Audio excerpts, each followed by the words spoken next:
Early 1942, in a muddy field in rural Michigan, Ford production chief Charles Sorensen makes a promise that aviation experts consider technically impossible. He intends to build the B-24 Liberator, a heavy bomber comprising over 40,000 precision parts, using automotive assembly lines and unskilled labor. Traditional aircraft manufacturers relying on master craftsmen to hand-build planes are horrified. They warn that bolting combat aircraft together on a continuously moving track will inevitably cause catastrophic structural failures. Sorensen is betting a crucial piece of the war effort on an untested mass production theory. Will this massive gamble destroy the American bomber program before it even begins? For the first year, it seemed the critics were right. If you watch the sanitized government newsreels from the era, the creation of the Willow Run facility looks like a flawless American miracle. A unified industrial triumph where automotive might seamlessly translated into wartime dominance. That is the wartime legend. The reality on the factory floor was a brutal, disorganized nightmare. This is the unvarnished story of the massive facility that effectively birthed the modern American military-industrial complex. Long before it became a symbol of victory, Willow Run was a spectacular, very public disaster. The transition from stamping steel car fenders to riveting fragile aluminum aircraft skins exposed massive engineering failures. The traditional automotive mentality of forcing parts to fit clashed violently with strict aeronautical tolerances, leading to scrapped assemblies and paralyzed production lines. Worse than the mechanical failures was the human crisis. To staff the mile-long factory, tens of thousands of workers were brought in, migrant laborers, former auto mechanics, and women entering heavy industry for the very first time. But the rural Michigan infrastructure completely collapsed under the sudden population influx. Workers were forced into freezing trailer parks, hastily converted barns, and makeshift tent cities. Severe housing shortages and grueling conditions sparked crippling labor strikes, rampant absenteeism, and massive employee turnover. Production fell so far behind schedule that frustrated politicians and military officials in Washington openly mocked the facility, bitterly renaming it Willow Run. How did a deeply flawed, struggling auto plant pull itself back from the edge of national humiliation? How did this chaotic, inexperienced workforce overcome a disastrous start to ultimately dictate the production pace of the entire global air war? In the desperate months preceding the attack on Pearl Harbor, the United States War Department recognized a terrifying geographic reality. If America were dragged into a global conflict, it would be fighting across two immense oceans. The standard tactical aircraft of the era lacked the range to project power across the Pacific or deep into the European continent. The solution was the heavy bomber, specifically the consolidated B-24 Liberator. It was a massive, four-engine Leviathan capable of carrying thousands of pounds of ordnance over distances that were previously considered impossible. But possessing the design was not the same as possessing the fleet. In 1941, the American aviation industry operated more like a collection of boutique artisan workshops than modern industrial complexes. At the Consolidated Aircraft Plant in San Diego, bombers were built one painstakingly slow unit at a time. Skilled craftsmen hand-fitted, drilled, and riveted individual aluminum panels, adjusting and improvising on the factory floor as they went. It was a process of custom tailoring, relying on master mechanics who understood the nuances of aircraft stress and aerodynamics. This artisanal approach produced excellent airplanes, but it produced them at a glacial pace. The Army Air Forces did not need dozens of bombers. They needed tens of thousands. To bridge this impossible gap, the government turned to Detroit. The assumption in Washington, and within the Ford Motor Company itself, was dangerously simple. An airplane was essentially just a highly complex automobile with wings. If Ford could punch out millions of identical sedans using standardized parts and moving assembly lines, they could surely do the same with the B-24. But this assumption fundamentally misunderstood the nature of aeronautical engineering. When Ford broke ground on the Willow Run facility, they brought their automotive philosophy with them. The cornerstone of car manufacturing was hard tooling. The use of massive, incredibly expensive permanent steel dies and rigid cast iron jigs designed to stamp and hold thousands of identical parts with zero variation. In Detroit, you spend months building the perfect mold, and then you ran the line non-stop for a year without altering a single bolt. Ford's engineers confidently designed and ordered thousands of tons of these permanent steel fixtures for the bomber plant, intending to lock the B-24 design into an unyielding, high-speed, automated rhythm. They failed to account for the fluid,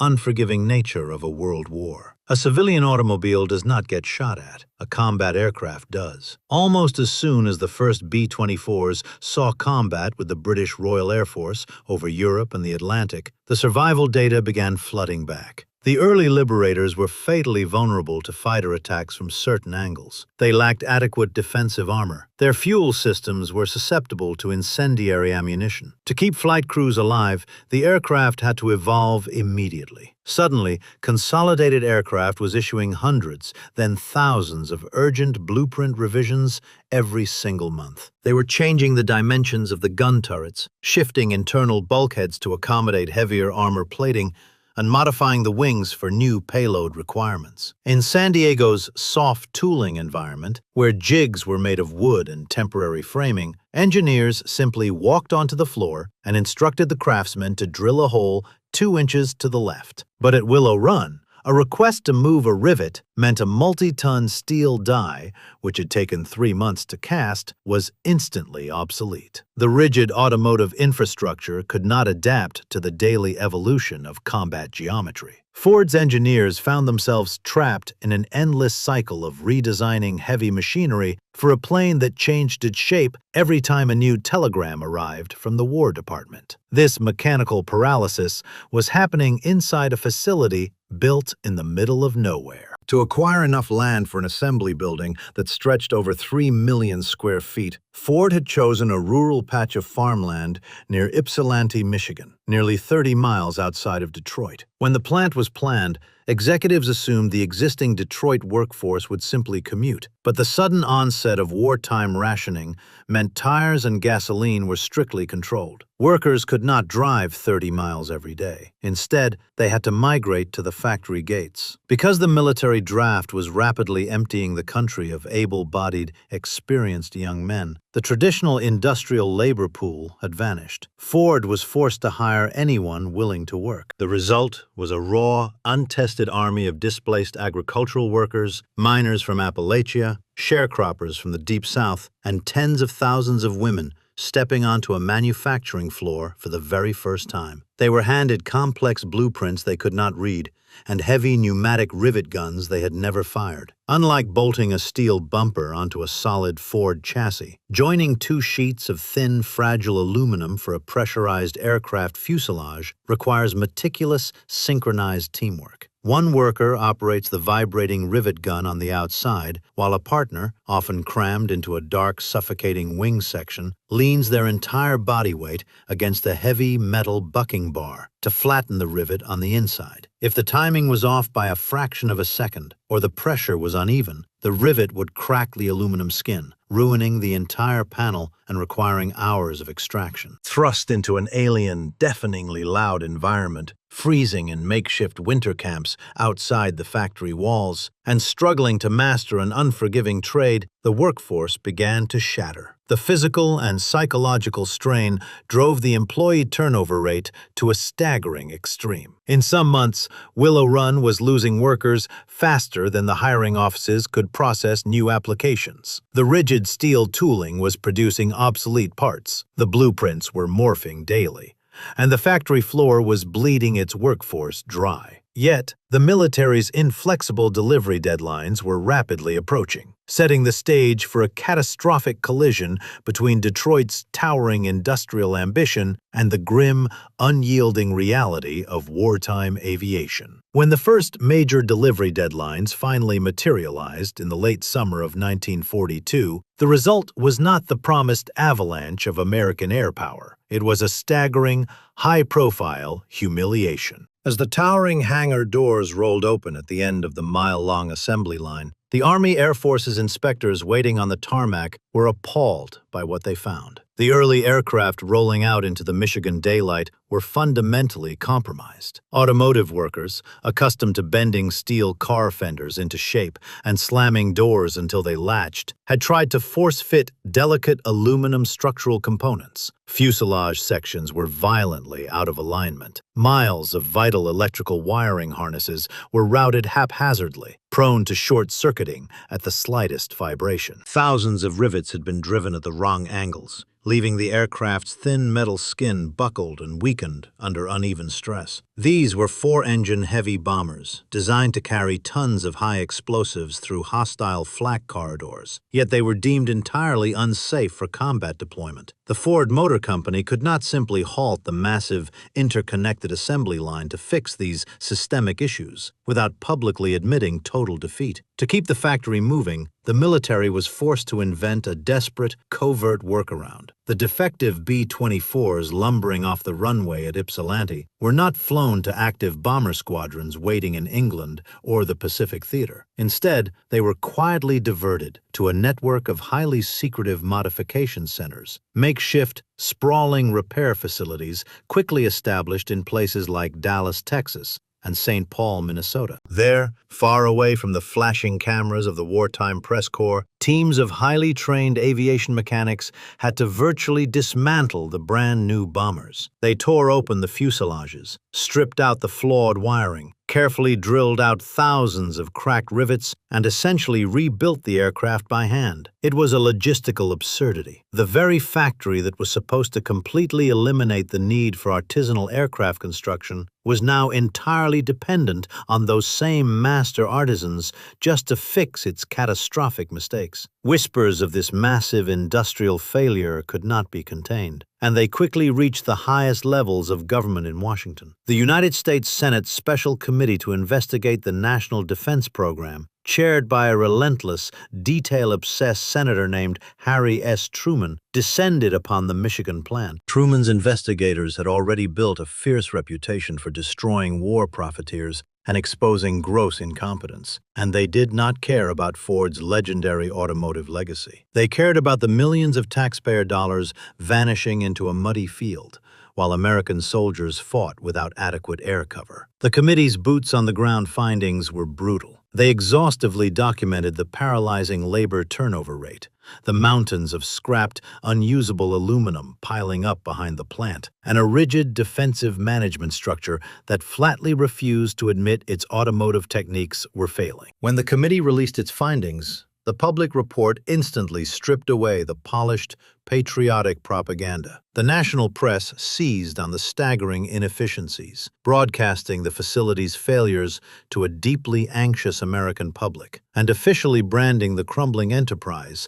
with a devastating, mocking moniker, Will It Run? But the Truman Committee delivered more than just bad press. They delivered a lethal ultimatum. Washington made it explicitly clear that if the facility could not immediately untangle its production nightmare and begin delivering truly combat-ready aircraft, the federal government would invoke its wartime emergency powers. They would forcefully strip control of the plant directly from the Ford Motor Company and hand the keys over to a rival aviation manufacturer. The stakes had suddenly shifted from bruised corporate egos to existential survival. Facing the imminent seizure of their flagship facility, the complete collapse of their industrial reputation, and absolute failure on the national stage, Ford executives were backed into a desperate, unforgiving corner. They had to either radically tear down their entire century-old manufacturing philosophy or lose everything. The threat of a federal takeover finally shattered the ingrained hubris of the automotive executives. Stripped of their protective arrogance by the Truman Committee's devastating public exposure, Ford's production managers were forced to confront a bitter,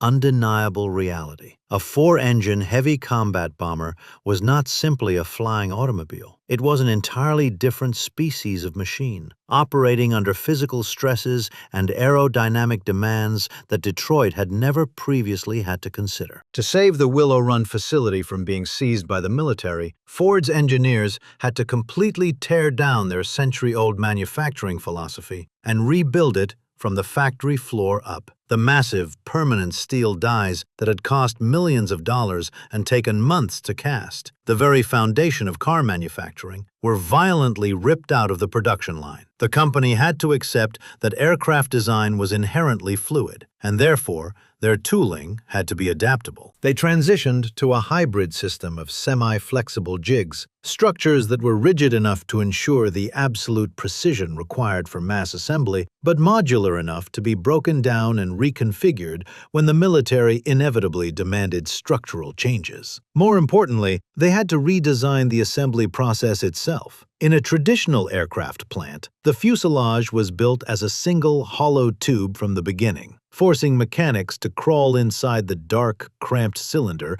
to install miles of complex wiring and hydraulic lines one by one. Ford engineers revolutionized this by slicing the bomber's design into dozens of separate, open-faced subassemblies. The massive fuselage was split cleanly down the middle into left and right halves. Now, workers could stand comfortably next to the open sections, laying in the intricate nervous system of the aircraft out in the open, before a massive overhead crane brought the two halves together like a clamshell. It was a brilliant structural compromise between the rigid demands of the assembly line and the delicate complexity of aeronautical engineering. But this new mechanical philosophy was entirely useless without the hands required to execute it. To solve the catastrophic human crisis that was paralyzing the plant, Ford had to initiate one of the most massive and rapid civilian retraining programs in modern industrial history. They could no longer afford to simply hand a rivet gun to a terrified former sharecropper and hope for the best. The company constructed vast,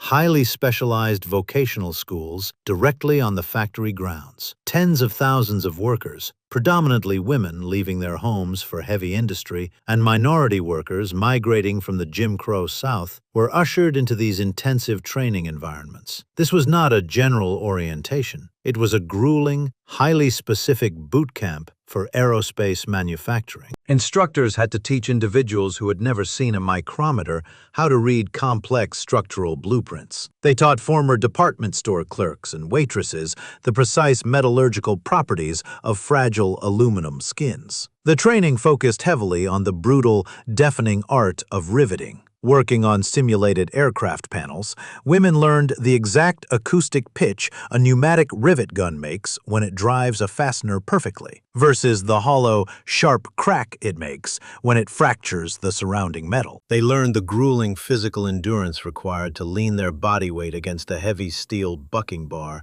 inside a suffocating wing cavity for 8 hours a shift. As the male workforce continued to vanish into the armed forces, these women, the thousands of individuals collectively immortalized as Rosie the Riveter, became the absolute backbone of the facility. Minority workers, previously relegated to sweeping floors or pushing carts due to deeply entrenched industrial segregation, were finally trained on advanced heavy machinery, operating massive drop hammers and precision lathes. Slowly, through endless repetition and rigorous oversight, the chaotic, terrified mob of unskilled laborers was forged into an army of highly specialized aerospace technicians. They were not master mechanics who could build an entire airplane from scratch, but they did not need to be. They only needed to be absolute masters of their specific 3-minute task on the assembly line, repeating it with flawless precision day after day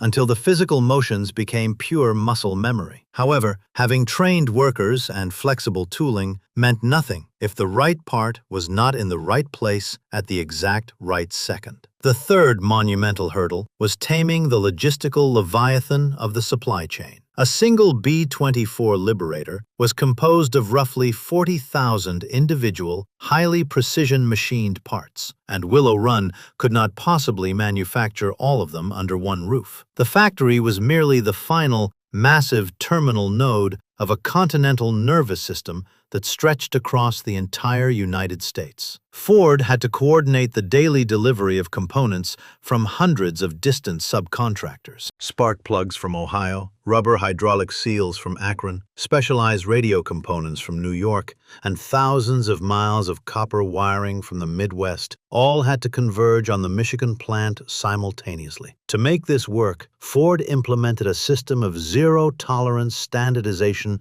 that the artisanal aviation industry had never achieved. In a traditional aircraft plant, if an aluminum rib arrived from a supplier slightly warped, a master craftsman would simply take a file to it, shaving the metal down by hand until it fit the wing spar. On the continuously moving assembly line at Willow Run, there was no time for hand filing. If a part did not fit instantly, the entire mile-long line had to grind to a halt. To prevent this, Ford dispatched armies of quality control inspectors to their subcontractors across the country, enforcing draconian manufacturing tolerances at the source. A part stamped in a small machine shop 300 miles away had to mate perfectly with a bulkhead forged in Detroit, down to the thousandth of an inch. Inside Willow Run, this staggering influx of materials was orchestrated with terrifying efficiency. A fleet of small motorized delivery carts, known as midget buggies, zipped continuously up and down the aisles, delivering precise bins of standardized fasteners to specific workstations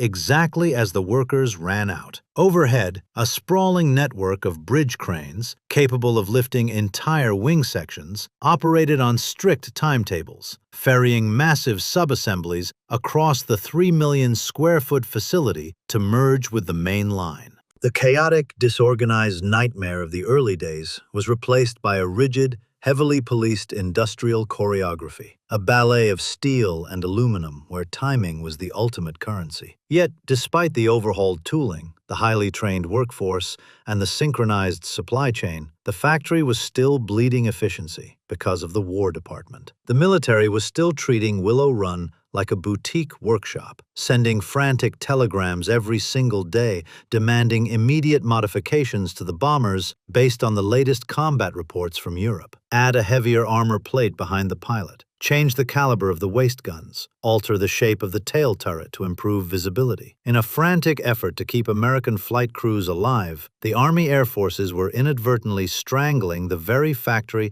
that was supposed to supply them. The constant blizzard of daily blueprint changes was causing absolute paralysis on the factory floor, rendering newly built parts instantly obsolete and forcing workers to constantly halt the line to learn new procedures. To stop this catastrophic engineering bleeding, Ford management drew a hard line in the sand and forced a brutal compromise upon the military brass in Washington. They issued a blunt ultimatum. The United States government could have constant daily design modifications, or it could have mass production, but it could not possibly have both. The military had to stop interfering with the assembly line. The resulting compromise was the invention of the block production system, a concept that would fundamentally alter the way the military procured technology. The War Department reluctantly agreed to freeze the engineering design of the B-24 for a specific, designated block of aircraft. For example, a run of 500 consecutive bombers. For those 500 planes, the blueprints were locked in stone. No matter what combat data came back from the front lines, no matter what new technology was invented, the main assembly line at Willow Run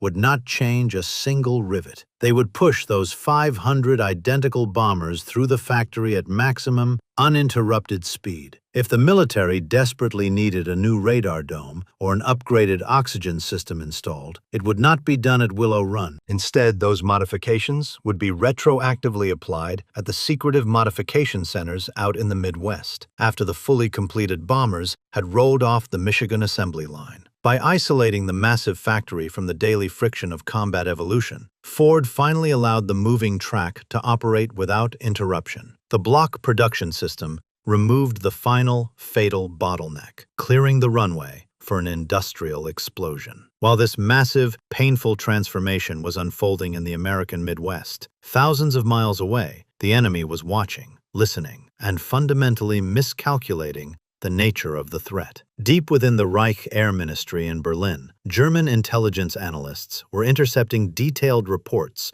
about the construction of the Willow Run facility. They read the boastful American press releases detailing the sheer square footage of the factory, the staggering tonnage of raw aluminum being consumed, and the unprecedented target production rates that Ford was promising the world. The German High Command reviewed this intelligence and collectively dismissed it as desperate, cheap American propaganda. Their skepticism was not merely a failure of intelligence gathering. It was a fatal, catastrophic failure of philosophy. The German aviation industry, which produced terrifyingly effective war machines like the Messerschmitt fighters and Focke-Wulf interceptors, was built upon a deeply entrenched guild mentality. Their aircraft were manufactured by highly trained, lifelong craftsmen, men who had spent decades mastering the intricacies of metalwork and mechanical engineering. The entire Nazi ideological framework was obsessed with the concept of individual superiority and artisanal perfection. To the German mind, the idea that a high-altitude, four-engine, long-range combat bomber could be bolted together on a continuously moving conveyor belt was an absurd, laughable fantasy. Furthermore, when German analysts realized that this supposed American mega-factory was being staffed not by seasoned engineers, but by teenage girls, fresh from Midwestern farms, housewives, and untrained agricultural laborers, they considered the entire enterprise a joke. Berlin was absolutely convinced that untrained civilian laborers could not possibly comprehend the complex geometry and metallurgical stress tolerances required to build a war machine. They assumed that even if the Americans managed to push a few of these mass-produced bombers out the factory doors, the planes would be fundamentally flawed, vibrating apart in midair or collapsing at the first sign of combat stress. The High Command remained blindly, fatally confident in their own artisanal superiority, entirely failing to comprehend that the Americans were not trying to build the perfect airplane. The Americans were building a perfect system, a decentralized, standardized machine designed to outproduce the Axis powers through sheer, overwhelming, uncompromising volume. Slowly, almost imperceptibly at first, the sprawling, mile-long assembly line at Willow Run began to find its rhythm. The women riveting the wing spars no longer needed to look at the blueprints. Their hands moved with the rapid, unconscious precision of seasoned veterans. The midget buggies delivered the standardized components with the regularity of a ticking clock. The massive overhead cranes swung the fuselage halves together in a flawless, practiced motion. The paralyzing friction of the early months dissolved, replaced by the relentless, deafening heartbeat of a fully synchronized industrial titan. As the workers finally mastered their highly specific, brutally repetitive tasks, the production rate steadily, undeniably began to climb. The factory started pushing out 10 bombers a month, then 50, then 100. Accelerating toward a pace that would eventually shatter every aviation record in human history. The American military-industrial complex had finally awakened, its massive gears turning with a speed that the enemy could not even begin to fathom. But as the assembly line moved faster and faster, demanding more labor, more materials, and more constant, grueling effort, this newfound, terrifying speed was hiding a brewing, deeply volatile domestic crisis that was threatening to tear the surrounding community apart. The true human cost of this growing industrial momentum, however, was meticulously sanitized by government newsreels and post-war memoirs. The frantic, accelerating factory pace and the utter lack of municipal infrastructure surrounding the plant led to brutal, exhausting working conditions that pushed the civilian workforce to its absolute physical and psychological limits. Willow Run was operating 24 hours a day, 7 days a week, demanding an unyielding output from bodies that were never designed to endure the relentless vibration of a rivet gun or the deafening, enclosed echo of a heavy bomber fuselage. Outside the high-security gates, the situation was rapidly deteriorating. Because Ford had built the colossal facility in an isolated rural area, and wartime rationing severely restricted daily commuting, the massive influx of workers had nowhere permanent to live. Sprawling, disorganized bomber cities the shantytowns, erupted around the plant to house the desperate, exhausted workforce. These were not orderly company towns. They were chaotic, makeshift encampments completely devoid of paved roads, proper sanitation, or adequate medical care. Families huddled in freezing, poorly insulated trailers, crowded boarding houses, and literal tents pitched in muddy fields, struggling to survive the harsh Michigan winters while working mandatory overtime shifts. The extreme overcrowding, combined with the intense stress of the factory floor, created a highly combustible social environment. Severe racial tensions, imported with the migrating workforce from the deeply segregated South, festered in the cramped, miserable living conditions outside the factory walls. This pressure cooker of exhaustion and racial animosity eventually boiled over, bleeding directly into the deadly 1943 Detroit riots, a catastrophic domestic failure that the wartime propaganda apparatus aggressively tried to ignore. The ultimate success of the Willow Run plant relied not just on brilliant automated machinery or strict logistical oversight, but on the sheer, grinding physical endurance of an exhausted, fractured, and temporary civilian working class. Despite a society visibly cracking under the immense, unnatural pressure of wartime production, the factory floor kept moving, hurtling toward a rate of output that would break all known laws of manufacturing. By early 1944, the Allied strategic bombing campaign over occupied Europe had devolved into an absolute meat grinder. Deep penetration raids against heavily defended German industrial targets were exacting a horrific toll on the 8th Air Force. B-24 Liberators were being shot out of the sky by the hundreds, and the combat squadrons stationed in England were bleeding aircraft faster than traditional military supply chains could ever hope to replenish them. The War Department demanded replacement bombers at an unprecedented,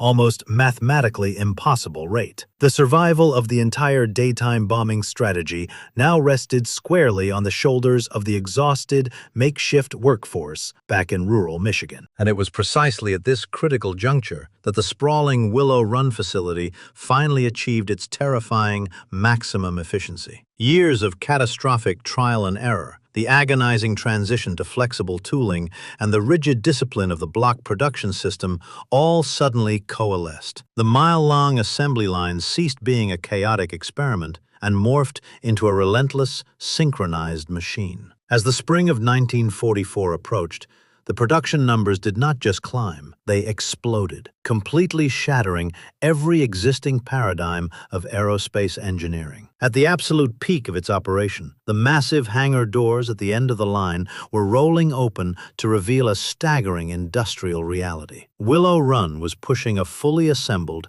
combat-ready, 4-engine heavy bomber out onto the tarmac every 63 minutes. An aircraft comprising over 40,000 precision-machined parts, requiring complex hydraulic networks, miles of electrical wiring, and 4 massive Pratt & Whitney engines, was being born in just over an hour. It was a visual spectacle of mass production that German intelligence had sworn was a physical impossibility. A continuous, uninterrupted river of aluminum war machines flowing directly from the Detroit suburbs. But this staggering achievement immediately triggered a completely unforeseen and deeply ironic logistical crisis. Willow Run had become a victim of its own impossible success. The factory was now producing weapons of war significantly faster than the United States military infrastructure could actually absorb them. As the B-24s rolled out the doors at a rate of roughly 14 a day, they began to stack up on the adjacent airfield. The Army Air Forces found themselves facing a sudden, severe shortage of ferry pilots. There simply were not enough trained aviators available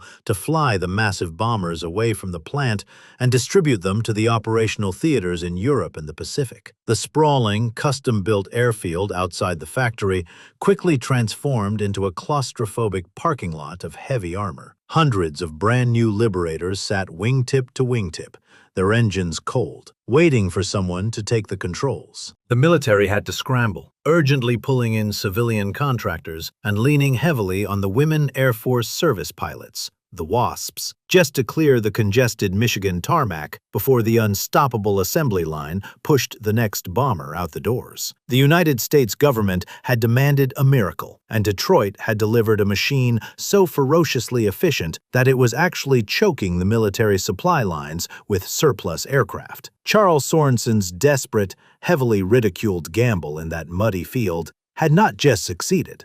It had fundamentally rewritten the rules of industrial warfare. The impossible promise had been ruthlessly fulfilled, forging a mechanical behemoth that was already altering the landscape of global conflict forever. The impossible promise Charles Sorensen had made in that muddy Michigan field, to treat a delicate four-engine combat aircraft like a mass-produced automobile, had ultimately been fulfilled. By the time production finally ceased in the summer of 1945, the Willow Run facility had manufactured over 8,600 B-24 Liberators. The sheer volume was staggering, accounting for nearly half of all Liberators built during the war. The critics who had warned that bolting a bomber together on a continuously moving track would end in catastrophic failure had been proven wrong. But this success was not the instantaneous, frictionless industrial magic depicted in the sanitized government newsreels of the era. It was not the result of a flawless, inherent American genius that the Axis powers simply lacked. It was achieved through a brutal, agonizing process of costly trial and error, forced adaptation, and a ruthless willingness to tear down decades of ingrained manufacturing philosophy. What the Ford Motor Company proved at Willow Run was that incredibly complex, high-stress aviation technology could, in fact, be successfully standardized and commoditized. They demonstrated that the artisanal era of military manufacturing, where weapons were crafted one by skilled masters, was over. This transformation shifted the very nature of modern warfare. It was no longer solely a romantic, tactical clash of artisan-crafted weapons over the battlefield. It was a relentless, mathematically predictable battle of sheer industrial attrition. The outcome was increasingly determined not just by the courage of the aviators in the sky, but by the relentless speed of the assembly lines on the ground. Yet, beneath the patriotic celebration of this industrial triumph lay a far colder reality. The victory secured by Willow Run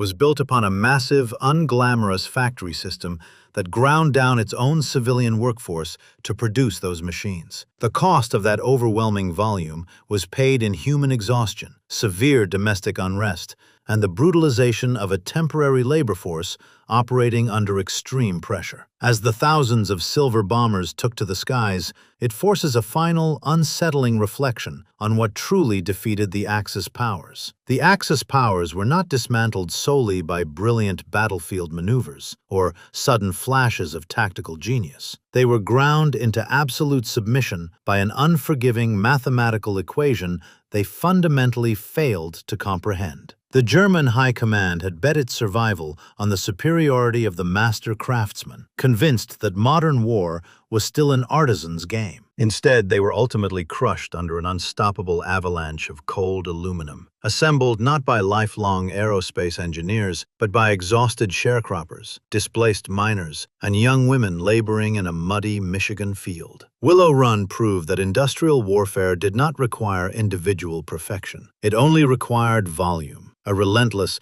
deafening rhythm of mass production that drowned the enemy in a standardized, mechanical sky.